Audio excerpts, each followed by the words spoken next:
قرآن قرآن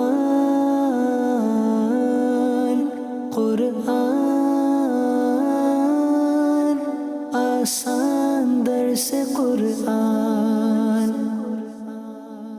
الحمدللہ رب العالمین والصلاة والسلام علی خاتم النبیین اما بعد فاعوذ باللہ من الشیطان الرجیم بسم اللہ الرحمن الرحیم الصلاة والسلام علیک یا رسول اللہ وعلی آلک واصحابک یا حبیب اللہ الصلاة والسلام علیک یا نبی اللہ وعلی آلک واصحابک یا نور اللہ۔ مدنی چینل کے ناظرین، پروگرام ہے آسان درس قرآن، اس میں آپ کو خوش آمدید کہتے ہیں۔ اللہ رب العالمین ہم سب کو قرآن مجید فرقان حمید پڑھنے، سمجھنے اور اس پر عمل پیرا ہونے کی توفیق عطا فرمائے۔ ناظرین کرام، یہ پروگرام بالترتیب آیات مبارکہ، ان کا ترجمہ، تفسیر، یہ سلسلہ جاری ہے، اور الحمدللہ ہم سورۃ الاعراف 8ویں پارے کی آیت نمبر 32 سے آج کہ اس درس کا آغاز کریں۔ اللہ پاک ارشاد فرماتا ہے، قُلْ مَنْ حَرَّمَ زِینَةَ اللَّهِ الَّتِي أَخْرَجَ لِعِبَادِهِ وَالطَّيِّبَاتِ مِنَ الرِّزْقِ قُلْ هِيَ لِلَّذِينَ آمَنُوا فِي الْحَيَاةِ الدُّنْيَا خَالِصَةً يَوْمَ الْقِيَامَةِ كَذَلِكَ نُفَصِّلُ الْآيَاتِ لِقَوْمٍ يَعْلَمُونَ۔ تم فرماؤ، اللہ کی اس زینت کو کس نے حرام کیا جو اس نے اپنے بندوں کے لیے پیدا فرمائی ہے، اور پاکیزہ رزق کو، یعنی پاکیزہ رزق کو بھی کس نے حرام کیا؟ تم فرماؤ یہ دنیا میں ایمان والوں کے لیے ہے، قیامت میں تو خاص انہی کے لیے ہوگا، قیامت میں تو خاص انہی کے لیے ہوگا۔ اور ہم اسی طرح علم والوں کے لیے تفصیل سے آیات بیان کرتے ہیں۔ اس آیت مبارکہ کو کچھ پس منظر میں عرض کروں کہ اس سے پہلے جو آیات مبارکہ ہیں اس میں لباس کے حوالے سے یہ بیان فرمایا گیا کہ مسجد میں جاؤ، نماز پڑھو، لباس اختیار کرو، زینت والا لباس اختیار کرو، اور یہ لباس کو ہمارے لیے اللہ پاک نے اتارا، اور ساتھ ایک لباس جو تقوی کا لباس ہے اس کا بھی ذکر فرمایا، اور یہ ان کا پورا بیان چلتا ہوا رہا ہے۔ یہاں پہ یہ ہے کہ زمانہ جاہلیت میں لوگ وہ خانہ کعبہ کا جو طواف کرتے ہیں وہ بے لباس ہو کر کرتے تھے، برہنہ حالت میں لباس کرتے تھے۔ تو ان کے رد میں بھی کہ مسلمان جو لباس کے ساتھ، اعزاز کے ساتھ، احترام کے ساتھ یہ جو کر رہے ہیں، تو یہ ان سے کہا گیا ہے کہ یہ اے محبوب ان سے فرماؤ، ان سے پوچھو کہ اس زینت کو جو اللہ پاک نے اپنے بندوں کے لیے رکھی ہے اس کو کس نے حرام قرار دیا ہے، اور رزق میں جو پاک چیزیں ہیں اس کے بارے میں بھی سوال کرو کہ اس کو کس نے حرام کیا ہے۔ کیونکہ مشرکین اپنے اعتبار سے کئی چیزیں، وہ کفار مشرکین اور زمانے جاہلیت والے لوگ، انہوں نے اپنے طور پر یہ چیز حرام، یہ ہے، یہ ہے، تو ان سے ہی پوچھو کہ یہ کیا چیز جو اس کو کس نے حرام کیا، جبکہ اللہ پاک نے یہ زینت کی چیزیں رکھی ہیں۔ اب لباس تو ایک وہ ہے کہ جس میں اعضائے ستر کا چھپ جانا، اور ایک یہ کہ باقاعدہ زینت والا لباس پہننا، زینت والا لباس اختیار کرنا۔ اب جو زینت والا لباس ہے تو اس میں لباس بھی ہے، اور لباس کے ساتھ ساتھ دیگر جو چیزوں کی زینت ہے کہ یہ ان سے پوچھیں کہ یہ کس نے ان چیزوں کو وہ حرام قرار دیا ہے جو اللہ پاک نے اپنے بندوں کے لیے یہ زینت کی چیزیں رکھی ہیں۔ ہاں، جہاں شرعاً ممانعت کر دی کہ یہ زینت اس کے لیے، تو وہ تو احکامات جدا ہے، جیسے گولڈ، زیور، سونا مرد کے لیے حرام قرار دیا، لیکن عورتوں کے لیے اجازت عطا فرمائی ہے۔ چاندی خاص مقدار کے اعتبار سے اس کی انگوٹھی مرد کے لیے وہ اجازت دی ہے، مگر دیگر اس کا استعمال اس کی ممانعت فرمائی۔ تو جہاں شریعت ممانعت کرے گی وہ ممانعت ہے، بقیہ ان میں تمام تر چیزیں، ہر وہ زینت جس کو شریعت منع نہیں کرتی اسے اختیار کرنا، بلکہ آدمی اپنے اوپر اللہ پاک کی نعمتوں کا اظہار کرے۔ رب تبارک و تعالیٰ نے نوازا ہے تو وہ نعمتوں کے اثر نظر آنے چاہیے، یہ حدیث میں اس کو باقاعدہ بیان فرمایا گیا، نہ کہ یہ کہ اپنی ظاہری صورت حال میں رکھے کہ لوگوں کو بس مسکین، یتیم اور ایک فقر والا محتاج آدمی نظر آ رہا ہو، ایسا نہیں، بلکہ اللہ نے دیا ہے تو وہ اس کا اظہار ہونا، ان چیزوں کو استعمال کرنا یہ بھی ایک نعمت کا شکرانہ ہے، اور اللہ پاک اپنی نعمتیں جب بندوں پر یہ ملاحظہ فرماتا ہے تو ان بندوں سے خوش ہوتا ہے، راضی ہوتا ہے کہ یہ ان کو اللہ نے دی ہیں اور اللہ کی یہ دی ہوئی نعمتیں استعمال بھی کر رہے ہیں۔ تو جو حرام کسی چیز کو قرار دے تو وہ دلیل دے کہ اس کو کس زاویے سے آپ حرام کہہ رہے ہیں۔ اچھا، کئی لوگ کچھ چیزیں اپنے اعتبار سے، اپنی تقوی یا پرہیزگاری کہہ لیں، یا اپنے نفس کو کنٹرول کرتے ہوئے یا اپنی خواہشات کو کنٹرول کرتے ہوئے وہ چیزیں وہ استعمال نہیں کرتے۔ اب چاہے اس میں کسی طرح کی بھی چیزیں ہوں، کھانے پینے سے بھی معاملات یہ تعلق رکھتی ہیں، دیگر اور اشیاء سے بھی، لیکن اس طرح کی جائز چیزوں کو دوسروں کے لیے استعمال کرتے دیکھ کر ان پر وحشت کا اظہار کرنا، ناراضگی کا اظہار کرنا، انہیں ٹوکنا، انہیں طعن و تشنیع کرنا، یہ حرام ہے۔ کہ آپ وہ چیز جو استعمال کر رہا ہے وہ جائز کر رہا ہے، آپ اپنے اعتبار سے نہیں یہ چیز وہ استعمال کر رہے تو یہ ٹھیک ہے، آپ کی ایک اپنی پرہیزگاری، تقوی، کیفیت جو بھی ہے، مگر اس وجہ سے کسی دوسرے کی چیزوں پر آپ یہ کہیں کہ وہ بھی نہ استعمال کریں کیونکہ میں نہیں استعمال کر رہا، تو جب تک وہ شرعی طور پر جائز چیزیں استعمال کر رہا ہے، چاہے کھانے پینے، پہننے، گاڑی، مکان، گھر، کچھ بھی چیزیں، تو آپ اس پر روک تھام یوں نہیں کر سکتے، نہ طعن و تشنیع کر سکتے ہیں، اس سے ان کی دل آزاریاں ہیں اور یہ ان کے لیے تکلیف کا سبب ہے، اور آپ کے نامہ اعمال میں گناہ لکھے جائیں گے کیونکہ آپ یہ ناجائز طرح کی روک تھام کر رہے ہیں۔ اور ایسے کئی لوگ ہیں کہ یہ والے ہیں، کئی لوگ تو وہ ہیں کہ جو اللہ کے پیارے بندوں کے ناموں پر جو نیاز ہے، کھانا بنایا جائے، کچھ بھی ایسی چیزیں، وہ ان کو بھی حرام قرار دیتے۔ آپ بتائیں کس زاویت کے تحت، کس آیت کے تحت، کس دلیل کے تحت اس کو حرام قرار دیا؟ یہ بھی اسی آیت کا مطلب کہ جب اللہ تو یہ فرمائے کہ رب نے یہ زینت اور یہ پاک چیزیں یہ حلال کی ہیں، یہ اللہ نے تو کہیں بھی انہیں حرام قرار دیا، تم اس کو کیسے حرام کہہ سکتے؟ جو جانور اللہ کے نام پر ذبح ہو رہا ہے تو اس جانور کو کون کہہ سکتا ہے کہ یہ جانور حرام ہو گیا؟ ہرگز نہیں۔ اب بزرگوں کے اصحال ثواب کے لیے، ان کے نام کے لیے کہ یہ ان کو ثواب پہنچے، اس فاتحہ کا نام رکھا جاتا ہے اور یوں کر کے انہیں ثواب پہنچایا جاتا ہے، تو اس میں کوئی حرج والی بات نہیں۔ اس کو جو ناجائز اور حرام کہے تو دلیل اس کے ذمے ہے، اور انشاءاللہ ایسی کوئی دلیل اس کو نہیں ملے گی سوائے یہ کہ وہ بتوں والی آیتیں لا کر ایسی جگہ پر ایمان والوں پر چسپاں کر دیتے ہیں، حالانکہ ان آیات کا مصداق وہ کچھ اور ہے کہ جن میں جانوروں کو فرمایا گیا کہ وہ جانور جن پر اللہ کے علاوہ کسی اور کا نام لیا گیا ہو انہیں نہ کھاؤ، مطلب یہ کہ جنہیں ذبح کرتے وقت اللہ کے علاوہ کسی اور کا نام لیا ہے تو ان جانوروں کو ظاہر ہے کھانے کی بالکل ممانعت ہے، وہ حرام ہے، وہ مردار ہے، وہ ذبح شرعی نہیں ہے۔ تو جن جانوروں پر اللہ کا نام لے کر ذبح کیا گیا ہے اس کو کون حرام کہہ سکتا ہے؟ آگے ارشاد فرمایا کہ قل ہی للذین آمنوا، کہ اے فرماؤ کہ یہ چیزیں کن کے لیے؟ ایمان والوں کے لیے، خالص طور پر جو یہ اللہ پاک کی نعمتیں یہ ایمان والوں کے لیے، ہاں کفار کے لیے دنیا میں استعمال کے طور پر ہیں کیونکہ مہلت دی گئی ہے، تو اللہ ان چیزوں سے یہ چیزیں اپنی نہیں روکتا، ان نعمتوں سے اللہ تبارک و تعالیٰ ان نعمتوں کو یہ روکتا نہیں ہے، یہ نہیں ان کو واپسی لے لیتا کہ یہ مسلمان نہیں ہے تو ان کو نہیں ملے گی، دنیا میں استعمال کے لیے مل جاتا ہے، لیکن قیامت کے دن خالصتین یوم القیامہ، قیامت کے دن تو صرف اور صرف خالص یہ ایمان والوں کے لیے، قیامت کے دن جو اللہ کے انعامات ہو گئے وہ ایمان والوں۔ اس سے یہ پتہ چلا کہ بیسک نعمتیں وہ ایمان والوں کے لیے ہیں، دنیا میں بھی وہ نعمتیں ایمان والوں کے لیے خاص طور پر، لیکن کفار کو استعمال کے لیے دی جا رہی ہیں، کفار سے بھی یوں روکی نہیں جا رہی، ان کو مل رہا ہے کیونکہ وہ مہلت میں ہے، اور قیامت کے دن پھر کچھ نہیں ملے گا۔ قیامت کے دن ہے تو وہ صرف ایمان والوں پر اللہ کے انعامات ہوں۔ آگے ارشاد فرمایا اللہ پاک نے قل انما حرم ربی الفواحش ما ظہر منها وما بطن والاثم والبغی بغیر الحق وان تشرکوا باللہ ما لم ينزل به سلطانا وان تقولوا علی اللہ ما لا تعلمون، تم فرماؤ میرے رب نے تو ظاہری باطنی بے حیائیاں اور گناہ اور ناحق زیادتی کو حرام قرار دیا ہے، اور اسے کہ تم اللہ کے ساتھ اس چیز کو شریک قرار دو جس کی اللہ نے کوئی دلیل نہیں اتاری، اور یہ کہ تم اللہ پر وہ باتیں کہو جس کا تم علم نہیں رکھتے۔ یہاں پر نبی کریم علیہ السلام سے یہ فرمایا جا رہا ہے کہ آپ ان مشرکین سے کہو کہ یہ جو چیزیں تم نے اپنے اوپر حرام قرار دے دیں کہ لباس پہن کر ہم نے طواف نہیں کرنا،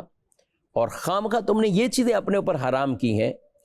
اللہ نے تو انہیں حرام نہیں قرار دیا، رب نے جن چیزوں کو حرام قرار دیا اس کو آیت مبارکہ میں بیان فرما دیا کہ اللہ پاک نے جن کو حرام قرار دیا بے حیائیاں، چاہے ظاہری طور پر ہو یا باطنی طور پر ہوں، قولی طور پر ہوں یا فعلی طور پر ہو۔ دوسرے نمبر پر گناہ، تیسرے نمبر پر زیادتی، ناحق زیادتی، اور چوتھے نمبر پر ہر طرح کا کفر، شرک، یہ اللہ نے حرام فرمایا ہے، بقیہ چیزوں کو نہیں جس کو تم گمان کرتے ہو۔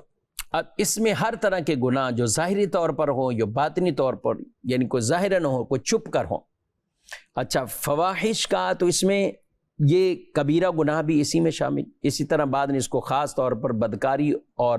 زنا کے طور پر بیان کیا کہ وہ بھی اسی میں شامل۔ اب یہ ساری بے حیائی والے کام اللہ پاک نے ان چیزوں کو حرام فرمایا ہے۔ یہاں پر یہ وہ چیزیں بیان ہوئیں کہ جو اللہ پاک نے جنہیں حرام قرار دیا ہے۔ جب فواحش میں جیسے اس کی بھی مختلف تفسیر عرض کی گئی، اسی طرح یہاں پر ہے الاسم والاسم فرمایا گیا، گناہ۔ اب اس کی بھی مختلف تفسیر، بعد نے کہا کہ اس سے مراد صغیرہ گناہ ہے، یہ بھی کہا گیا کہ اس سے وہ ہے کہ جس پر سزا نہیں ہے، یعنی شرعی طور پر حد نہیں ہے، اس سے مراد برا۔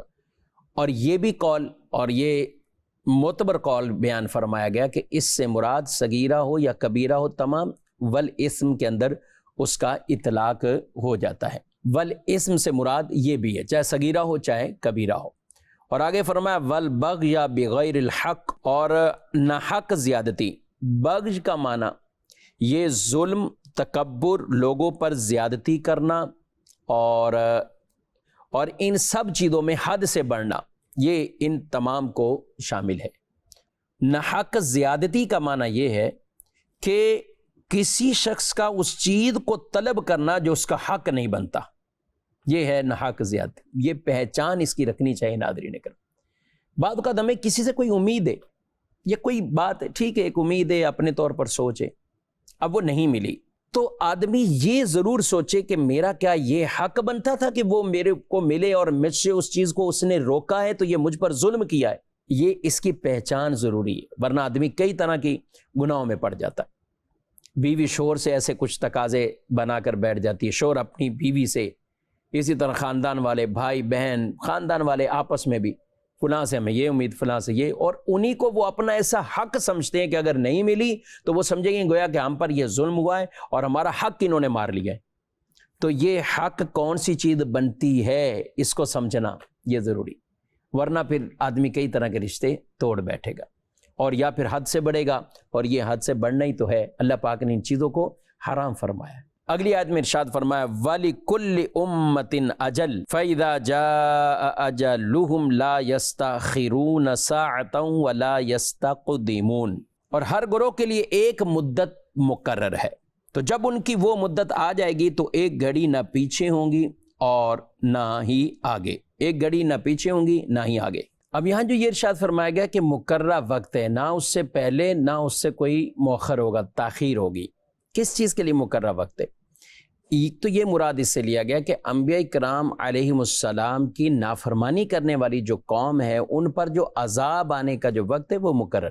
جب مقرر وقت جو ان پر ہے آ جائے گا۔ اور یہ بھی اس سے مراد وہ موت لیا گیا کہ موت ایسی چیز ہے کہ جس کا وقت مقرر ہے، نہ ایک ساتھ آگے، ایک گھڑی آگے، نہ اس سے پہلے۔ جب موت کا وقت ہو گیا، اسباب بھی جو بظاہر لگ بھی نہیں رہے کہ نہیں ہوگا تو وہ بھی واقع ہو جائیں گے، اور موت مقرر ہے۔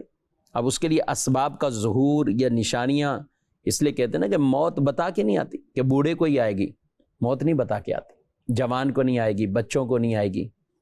پہلے مرد مریں گے، عورتیں بعد میں مریں گی، عورت پہلے مرے گی، مرد بعد میں۔ موت کا وقت یہ مقرر ہے، لیکن ہمیں وہ علم نہیں کہ ہماری موت کس وقت واقع ہونی، اس لیے انسان اپنی موت کے لیے تیاری کرتا رہے۔ کئی لوگ ایسے ہوتے ہیں جس کے لیے موت کا خطرہ ظاہر ہو رہا ہوتا ہے بیماری یا مرض کی وجہ سے، وہ کئی سال بعد میں بھی زندہ رہتا ہے، اور جو اسی کی تیمارداری میں لگے ہوئے تھے وہ پہلے فوت ہو جاتے ہیں۔ آپ علیہ الصلوۃ والسلام کی حدیث ہے 5 چیزوں کو 5 پر غنیمت جانو، اپنے بڑھاپے سے پہلے جوانی کو غنیمت جانو، اپنی بیماری سے پہلے صحت کو غنیمت جانو، محتاجی سے پہلے مالداری کو غنیمت جانو،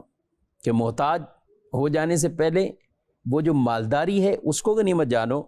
اپنی مصروفیت سے پہلے فارغ ہونے کو غنیمت جانو، فارغ ہیں کر لیں اللہ کو راضی، عبادت کر لیں،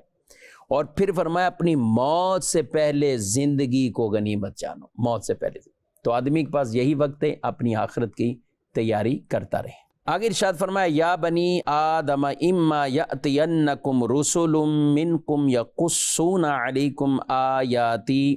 فمن اتقى واصلح فلا خوف علیہم ولا هم یحزنون۔ ترجمہ، اے آدم کی اولاد، اگر تمہارے پاس تم میں سے وہ رسول تشریف لائیں جو تمہارے سامنے میری آیتوں کی تلاوت کریں، تو جو پرہیزگاری اختیار کرے گا اور اپنی اصلاح کر لے گا تو ان پر نہ کچھ خوف ہوگا اور نہ وہ غمگین ہوں گے، نہ خوف ہوگا نہ غمگین ہوں گے۔ یہاں پر بھی بنی آدم سے خطاب فرمایا، تمام لوگوں سے، کہ تمہارے پاس میرے ہی رسول آئیں گے، وہ تشریف لائیں گے، میری آیتوں کو پڑھ پڑھ کر وہ تمہیں سنائیں گے، میری آیتیں پڑھیں گے، اللہ کے احکامات بتائیں گے۔ تو جو ان رسولوں کی اطاعت اور فرما برداری کر کے اپنی اصلاح کرے، تقوی پرہیزگاری والی زندگی گزار لے، سبحان اللہ، ان پر کوئی خوف نہیں ہوگا، نہ وہ غمگین ہوں گے۔ اور یہ وہ ایسے ہیں کہ جن کو اللہ تعالیٰ خاص قیامت کے دن وہ انعامت عطا فرمائے گا، کیونکہ جنہوں نے اللہ کو راضی کر لیا، دنیا چھوڑنے پر کوئی کسی طرح کا ان کو دکھ نہیں ہے۔ عام طور پر جو جتنا مالدار ہوتا ہے، جتنا دنیا سے لگایا ہوا ہوتا ہے، دنیا اس سے چھوٹتی ہے تو بڑی تکلیف ہوتی ہے اسے، لیکن جن کے پاس دنیا میں بظاہر اتنا کچھ نہیں ہوتا تو دنیا چھوڑنے پر انہیں کوئی تکلیف بھی نہیں ہوتی۔ تو جو اللہ کے پیارے بندے ہیں، جنہوں نے تقوی پرہیزگاری اختیار کی، اپنی اصلاح کر لی اور ان مقام اور مرتبے پر فائز ہو گئے، انہیں کوئی خوف بھی نہیں ہوتا اور کوئی دکھ اور غم بھی نہیں ہوتا، اللہ انہیں وہ درجات عطا فرماتا ہے۔ اور جنہوں نے اللہ کی آیتوں کو جھٹلایا، اللہ پاک فرماتا ہے وَالَّذِينَ كَذَّبُوا بِآيَاتِنَا وَاسْتَكْبَرُوا عَنْهَا أُولَئِكَ أَصْحَابُ النَّارِ ہم فیہا خالدون۔ اور جو ہماری آیتیں جھٹلائیں گے اور ان کے مقابلے میں تکبر کریں گے تو یہ لوگ جہنمی ہیں، اس میں ہمیشہ رہیں گے۔ تکبر اختیار کرنا، آیت کے مقابلے میں تکبر یعنی ان آیتوں کو تسلیم ہی نہ کرنا، انہیں جھٹلا دینا، انہیں تسلیم نہ کرنا، نہ ماننا۔ تکبر ایک وجہ، بہت بڑی وجہ ہے کہ آدمی اصلاح قبول نہیں کرتا۔ شیطان نے بھی تکبر کیا اور یہی کہا انا خیر منہ، میں اس سے بہتر ہوں، یعنی آدم علیہ السلام سے میں بہتر ہوں۔ خلقتنی من نار وخلقتہ من طین، مجھے تو آگ سے پیدا کیا گیا، آدم کو مٹی سے پیدا کیا گیا، آدم کو تو نے مٹی سے پیدا کیا، تو آگ بہتر ہے، یعنی ان معنوں میں کہا بہتر ہے۔ یہ شیطان کا ایک غلط قیاس تھا اور اس نے تکبر کیا۔ تکبر یہی ہے، اور ایک حدیث پاک میں تکبر کی تشریح تفسیر گویا کہ اس انداز سے بیان کی گئی کہ حق کی مخالفت اور لوگوں کو حقیر جاننا تکبر ہے۔ تو یہ فرمایا جنہوں نے جھٹلایا آیتوں کو اور تکبر اختیار کیا وہ ہمیشہ پھر جہنم میں رہیں گے۔ فمن اظلم ممن افترى على الله كذبا او كذب بآياته اولئك ينالهم نصيبهم من الكتاب حتى اذا جاءتهم رسلنا يتوفونهم قالوا اين ما كنتم تدعون من دون الله قالوا ضلوا عنا وشهدوا على انفسهم انهم كانوا كافرين۔ ترجمہ، تو اس سے بڑھ کر ظالم کون جس نے اللہ پر جھوٹ باندھا یا اس کی آیتیں جھٹلائی، تو انہیں ان کا لکھا ہوا حصہ پہنچتا رہے گا حتیٰ کہ جب ان کے پاس ان کی جان قبض کرنے کے لیے ہمارے بھیجے ہوئے فرشتے آتے ہیں تو وہ فرشتے ان سے کہتے ہیں وہ کہاں ہیں جن کو تم اللہ کے سوا عبادت کیا کرتے تھے، وہ کہاں ہیں جن کو تم اللہ کے سوا عبادت کیا کرتے تھے، تو وہ جواباً کہیں گے وہ ہم سے غائب ہو گئے اور اپنی جانوں پر آپ گواہی دیتے ہیں کہ وہ کافر تھے، یعنی وہ خود گواہی دیتے ہیں کہ وہ کافر تھے، اب وہ جس کی پوجا کرتے تھے وہ ان سے غائب ہے۔ اب یہاں پر یہ کہ اللہ پر جو جھوٹ باندھے، ایک تو یہ غلط بات، جھوٹ بات اللہ کی طرف منسوب کرے، اور دوسرا یہ کہ اللہ پاک کے جو احکامات ہیں ان کو جھٹلائے، یعنی آیتوں کو جھٹلائے۔ رب نے شرک سے منع کیا، یہ شرک میں مبتلا ہے۔ رب تبارک و تعالیٰ نے اپنی ذات پر ایمان لانے، وحدانیت، توحید، اس پر ایمان لانے اور شرک سے بچنے کا کہا، یہ شرک میں مبتلا ہے۔ تو یہ اللہ کی آیتوں کو اس طور پر جھٹلایا ہوا ہے، مان نہیں رہے، تسلیم نہیں کر رہے۔ تو اللہ کے نازل کردہ احکامات کو نہ ماننا، نبیوں کی رسالت کو نہ ماننا، یہ سب جو انکار کرنا، یہ سب کچھ اسی میں داخل کہ یہ رب کی آیتوں کو انہوں نے جھٹلایا۔ اچھا، اللہ پر جو افطرا ہے وہ اس میں بھی کہ رب تعالیٰ کی طرف سے ایسی چیزوں کو منسوب کر دینا جو اللہ رب العالمین کی شان کے لائق ہی نہیں، اور غلط چیزوں کو اللہ کی طرف منسوب کریں، چاہے وہ باتوں کے اعتبار سے ہو، احکامات کے اعتبار سے ہو، یا دیگر، جیسے فرشتوں کو کفار کہتے تھے کہ یہ اللہ کی بیٹیاں ہیں، معاذ اللہ ثم معاذ۔ تو اس طرح کی چیزیں، یعنی یہ اللہ پر افطرا ہے، اور وہ احکامات جو اللہ نے نہیں نازل کیے ان کی نسبت اللہ کی طرف کرنا، یہ بھی اللہ پر افطرا ہے۔ تو اللہ نے ایسوں کے بارے میں فرمایا دنیا میں تو ان کو ان کا حصہ ملتا رہے گا، یعنی جو ان کی روزی روٹی، جو رزق ہے، جو ان کے مقدر میں، وہ دنیا میں ملے گا، یہ اللہ ان سے ختم نہیں کرے گا، یہ ملے گا جو مقدر میں۔ لیکن ہوگا کیا؟ جب فرشتے آئیں گے موت کے، تو وہ فرشتے ان سے کہیں گے کہ تم ذرا بلاؤ نا اللہ کے سوا جس کو تم پوجتے تھے، عبادت کرتے تھے، ان کو بلاؤ۔ وہ کہیں گے وہ ہم سے غائب ہو گئے، اب اس موت سے وہ ہمیں نہیں بچا سکتے، وہ بت، وہ باطل خدا جو بنائے ہوئے تھے وہ نہیں بچا سکتے۔ وَشَهِدُوا عَلَىٰ أَنفُسِهِمْ أَنَّهُمْ كَانُوا كَافِرِينَ، اور وہ خود اپنے آپ پر گواہ ہوں گے کفار کہ وہ کافر ہیں، وہ خود ہی گواہ ہوں گے۔ قَالَ ادْخُلُوا فِي أُمَمٍ قَدْ خَلَتْ مِن قَبْلِكُم مِّنَ الْجِنِّ وَالْإِنسِ فِي النَّارِ كُلَّمَا دَخَلَتْ أُمَّةٌ لَعَنَتْ أُخْتَهَا حَتَّى إِذَا ادَّارَكُوا فِيهَا جَمِيعًا قَالَتْ أُخْرَاهُمْ لِأُولَاهُمْ رَبَّنَا هَٰؤُلَاءِ أَضَلُّونَا فَآتِهِمْ عَذَابًا ضِعْفًا مِّنَ النَّارِ قَالَ لِكُلٍّ ضِعْفٌ وَلَٰكِن لَّا تَعْلَمُونَ۔ اللہ ان سے فرمائے گا کہ تم سے پہلے جو جنوں اور آدمیوں کے گروہ آگ میں گئے ہیں، تم بھی ان میں داخل ہو جاؤ، تم بھی ان میں داخل ہو جاؤ۔ جب ایک گروہ جہنم میں داخل ہوگا تو دوسرے گروہ پر لعنت کرے گا، حتیٰ کہ جب اس میں سب جمع ہو جائیں گے تو ان میں بعد والے پہلے والوں کے لیے کہیں گے اے ہمارے رب، انہوں نے ہمیں گمراہ کیا تھا، تو انہیں آگ کا دگنا عذاب دے۔ اللہ فرمائے گا سب کے لیے دگنا ہے، لیکن تمہیں معلوم نہیں۔ یعنی قیامت کے دن اللہ تعالیٰ ان سے فرمائے گا کہ تم سے پہلے جو جنوں اور آدمیوں کے گروہ آگ میں گئے ہیں، تم بھی ان میں داخل ہو جاؤ اور آگ میں جاؤ۔ اچھا، ہر گروہ اپنے دوسرے پر، ان پر کیا کہے؟ وہ لعنت کرے گا، یہود پر، عیسائی پر، مشرک پر، اس طرح وہ لعنتیں کریں۔ اور پھر یہ جب جائیں گے تو پھر یہ اپنے سے اگلوں والوں کے بارے میں اللہ کی بارگاہ میں کہیں گے کہ یہ وہ ہیں جنہوں نے ہمیں گمراہ کیا، ان کو تو دگنا عذاب دو۔ تو اللہ تعالیٰ ارشاد فرمائے گا ہر ایک کے لیے دگنا ہے، تمہیں شعور نہیں۔ یعنی یہ آگ کا عذاب تو یہ مسلسل تم پر اب رہے گا، تو کافر کے لیے ہمیشگی وہ عذاب میں، جہنم میں رہنا اس کے لیے ہمیشہ۔ وَقَالَتْ أُولَاهُمْ لِأُخْرَاهُمْ فَمَا كَانَ لَكُمْ عَلَيْنَا مِنْ فَضْلٍ فَذُوقُوا الْعَذَابَ بِمَا كُنْتُمْ تَكْسِبُونَ۔ اور پہلے والے دوسروں سے کہیں گے تمہیں ہم پر کوئی برتری نہ رہی، تو اپنے اعمال کے بدلے عذاب کا مزہ چکھو۔ یعنی یہاں کسی طرح کی کوئی برتری نہیں رہی، یعنی تم اپنے اس کفر اور گمراہیت کا اور اس کفر اور شرک کا اس عذاب کا مزہ چکھو، جس نے جو کیا ہے وہ اس کا مزہ چکھ رہا ہے۔ جنہوں نے انبیاء کرام علیہ السلام کو جھٹلایا، ان کو ستایا، تو پہلا گروہ ہو یا بعد والا ہو، یہ سارے اس گناہ میں برابر ہیں، اور یہ اپنا عذاب، وہ کفر والا اور شرک والا عذاب، وہ ہمیشہ کے لیے، اور یہ وہ عذاب ان کو چکھنا ہوگا۔ چکھنے سے مراد اس عذاب میں مبتلا رہیں گے۔ ناظرین کرام، ایمان ایسی چیز ہے کہ اگر ایمان والے مومن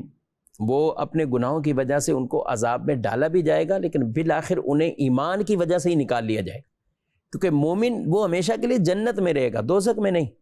اللہ بچائے، ایک لمحے کے لیے بھی اللہ ہمیں محفوظ رکھے۔ ایسے کوئی کام نہیں کرنے چاہیے جو گناہ والے کے، جو اپنے آپ کو آدمی جہنم کا حقدار بنائے، اللہ اس سے بچائے۔ لیکن عرض یہ کر رہا ہوں کہ ایمان کی وجہ سے وہ نکال لیے جائیں گے، مگر جو ہوں گے کفر والے، جن کا خاتمہ کفر پر ہوا ہے، وہ ہمیشہ ہمیشہ کے لیے ان کے لیے جہنم ہے، ان کے لیے اور کوئی صورت نہیں ہوگی کہ وہ جہنم سے نکل پائے۔ آج دنیا میں بھی اگر کوئی کافر، مشرک اور شرک والا، کفر والا اپنے اس کفر اور شرک سے توبہ کرتا ہے، اللہ نے توبہ ایسی چیز بنائی ہے، اس کا کفر اور شرک کے گناہ کو معاف فرما دے گا۔ اور ہر کبیرہ گناہ، کسی طرح کا بھی گناہ، توبہ سچی کر لے، اس کے تقاضے پورے کرے، اللہ وہ گناہ معاف فرما دیتا۔ اللہ ہمیں بھی ایمان پر استقامت عطا فرمائے، اور ہر طرح کے کفر سے، شرک سے، گمراہیت سے، بد مذہبیت سے، اور طرح طرح کے جو حرام ناجائز کام ہیں، اللہ اس سے بچنے کی توفیق عطا فرمائے، اور ہمیں ایمان پر عافیت اور سلامتی والی موت عطا فرمائے، ایمان پر استقامت دے، ہماری نسلوں کو بھی ایمان پر استقامت عطا فرمائے، آمین بجاہ النبی الامین صلی اللہ علیہ وسلم۔